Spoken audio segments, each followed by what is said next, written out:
Assalamualaikum warahmatullahi wabarakatuh. Perkenalkan semua, nama saya Dede Indra Utama Tanjung dari mahasiswa Universitas Prima Indonesia Medan dan program studi farmasi klinis. Pada video kali ini saya akan menjelaskan tentang kanker kolorektal. Kanker kolorektal atau kanker usus besar merupakan kanker yang terjadi pada kolon atau rektum. Kolon atau usus besar merupakan tempat memproses hasil pencernaan menjadi kotoran, sedangkan rektum adalah bagian akhir usus besar, penghubung usus besar dengan anus. Epidemiologi. Kanker kolorektal adalah keganasan terdiagnosis ketiga di dunia dan penyebab kematian terkait kanker keempat yang paling umum. Terhitung sekitar 1,4 juta kasus baru dan 700.000 kematian setiap tahun. Meskipun angka insiden ini dan kematian tertinggi ditemukan di negara-negara berkembang secara ekonomi seperti Amerika Serikat, Australia, Selandia Baru, dan Eropa Barat, di mana indeks pembangunan manusia tertinggi tingkat telah stabil atau menurun. Hal ini berbeda dengan negara-negara dengan indeks pembangunan manusia menengah hingga tinggi seperti Eropa Timur, Asia, dan Amerika Selatan, di mana kanker kolorektal insiden dan tingkat kematian meningkat dengan cepat. Peningkatan ini diyakini terkait dengan peningkatan prevalensi faktor risiko yang terkait dengan westernisasi, seperti pola makan yang tidak sehat, obesitas, dan merokok. Anatomi fisiologi. Usus besar atau kolon dalam anatomi adalah bagian usus antara usus buntu dan rektum. Fungsi utama organ ini adalah menyerap air dari feses. Usus besar terdiri dari kolon ascendens kanan, kolon transversum, kolon descendens bagian kiri, kolon sigmoid berhubungan dengan rektum. Banyaknya bakteri yang terdapat di dalam usus besar berfungsi mencerna beberapa bahan dan membantu penyerapan zat-zat gizi. Bakteri di dalam usus besar juga berfungsi membuat zat-zat penting seperti vitamin K. Bakteri ini penting untuk fungsi normal dari usus. Beberapa penyakit serta antibiotik bisa menyebabkan gangguan pada bakteri-bakteri di dalam usus besar. Akibatnya terjadi iritasi yang bisa menyebabkan dikeluarkannya lendir dan air, dan terjadilah diare. Organ yang terserang. Usus besar atau kolon dalam anatomi adalah bagian usus antara usus buntu dan rektum. Fungsi utama organ ini adalah menyerap air dari feses pada mamalia kolon. Organ ini ditemukan pada mamalia, burung, dan beberapa jenis reptil. Sebagian besar herbivora memiliki sekum yang besar, sedangkan karnivora eksklusif memiliki sekum yang kecil, yang sebagian atau seluruhnya digantikan oleh umbai cacing. Rektum dalam bahasa Latin adalah regere, dengan artinya meluruskan atau mengatur. Adalah sebuah ruangan yang berawal dari ujung usus besar setelah kolon sigmoid dan berakhir di anus. Organ ini berfungsi sebagai tempat penyimpanan sementara feses. Biasanya rektum ini kosong karena tinja disimpan di tempat yang lebih tinggi, yaitu pada kolon descendens. Jika kolon descendens penuh dan tinja masuk ke dalam rektum, maka timbul keinginan untuk buang air besar atau disingkat BAB. Mengembangnya dinding rektum karena penumpukan material di dalam rektum akan memicu sistem saraf yang menimbulkan keinginan untuk melakukan defekasi. Jika defekasi tidak terjadi, seringkali material akan dikembalikan ke usus besar, di mana penyerapan air akan kembali dilakukan. Jika defekasi tidak terjadi untuk periode yang lama, konstipasi dan pengerasan feses akan terjadi.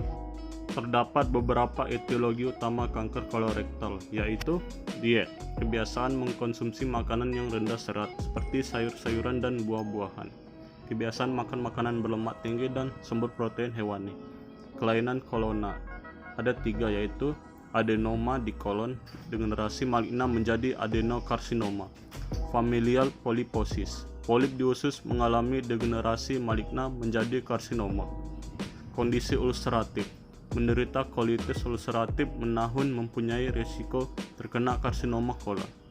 Genetik, anak yang berasal dari orang tua yang menderita karsinoma kolon mempunyai frekuensi 3/2 kali lebih banyak daripada anak-anak yang orang tuanya sehat. Radiasi dan paparan zat kimia dan senyawa lainnya berpotensi menimbulkan reaksi karsinogenik. Stadium kanker kolorektal ada 5, yaitu stadium 0, kanker muncul pada lapisan terdalam dinding kolon. Stadium 1, kanker sudah menembus lapisan kedua atau disebut mukosa dan sudah menyebar ke lapisan ketiga, submukosa, namun belum menyebar keluar dinding kolon. Stadium 2, kanker menyebar hingga keluar dinding kolon dan ada kemungkinan sudah menyebar ke organ terdekat, namun belum menyebar ke kelenjar getah bening. Stadium 3, kanker sudah menyebar keluar dinding kolon dan ke satu atau lebih ke kelenjar getah bening. Stadium 4, kanker sudah menembus dinding kolon dan menyebar hingga ke organ yang jauh dari usus besar, seperti hati atau paru-paru. Ukuran tumor bisa bervariasi. Patofisiologi. Kanker kolon dan rektum, terutama 95% adenokarsinoma, muncul dari lapisan epitel usus. Dimulai sebagai polip jinak tetapi dapat menjadi ganas dan menyusup serta merusak jaringan normal serta meluas ke dalam struktur sekitarnya. Sel kanker dapat terlepas dari tumor primer dan menyebar ke dalam tubuh yang lain, paling sering ke hati. Tumor yang berupa massa polipoid besar tumbuh ke dalam lumen dan dengan cepat meluas ke sekitar usus sebagai cincin anular. Lesi anular lebih sering terjadi pada bagian rektosigmoid, sedangkan polipoid atau lesi yang datar lebih sering terdapat pada sekum dan kolon ascendens. Kemoterapi dan radioterapi. Kemoterapi dan radioterapi adalah terapi yang bertujuan membunuh sel kanker dan menghentikan perkembangbiakannya. Kemoterapi bisa diberikan dalam bentuk obat tablet, misalnya capecitabine, atau bentuk suntik, dimafluorouracil irinotecan oxaliplatin. Sedangkan radioterapi adalah terapi yang menggunakan radiasi berkekuatan tinggi. Radioterapi bisa diberikan secara eksternal dengan menggunakan sinar radiasi, atau secara internal dengan memasukkan kateter atau kawat yang mengandung radiasi ke dalam area tubuh yang terserang kanker. Keduanya juga digunakan sebagai terapi sebelum atau setelah operasi. Bila dilakukan sebelum operasi, maka tujuannya adalah untuk menyusut tumor agar lebih mudah diangkat. Sedangkan kemoterapi atau radioterapi setelah operasi bertujuan untuk membunuh sisa-sisa sel kanker yang telah menyebar dari lokasi utama kanker. Gejala kanker kolorektal yaitu lelah, sesak napas waktu bekerja, dan kepala terasa pening. Pendarahan pada rektum, rasa kenyang bersifat sementara atau kram lambung serta adanya tekanan pada rektum. Adanya darah dalam tinja seperti terjadi pada penderita pendarahan lambung, polip usus atau wasir.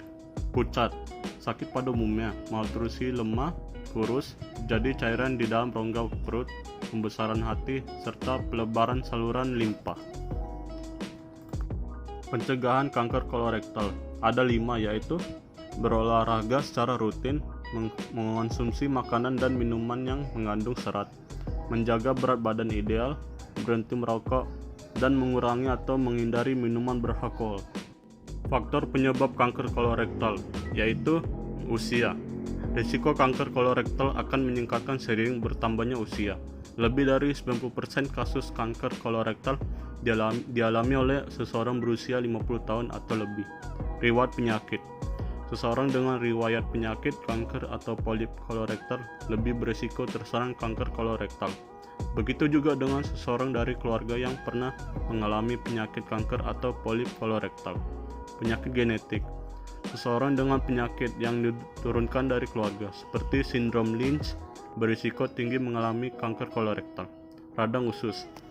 Kanker kolorektal berisiko tinggi menyerang penderita kolitis ulceratif atau penyakit Crohn. Gaya hidup.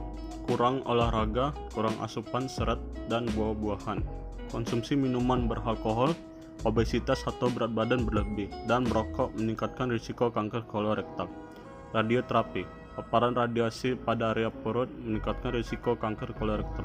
Pengobatan kanker kolorektal yaitu melalui operasi. Operasi merupakan penanganan utama untuk kanker kolorektal. Dokter akan melakukan reseksi, yaitu memotong bagian kolon atau rektum yang ditumbuhi kanker. Jaringan dan kelenjar getah bening di sekitar bagian yang terkena kanker juga akan diangkat. Setelah itu, reseksi akan disertai dengan anastomosis, yaitu penyatuan masing-masing ujung saluran cerna yang sudah dipotong dengan cara dijahit. Ablasi radio frekuensi.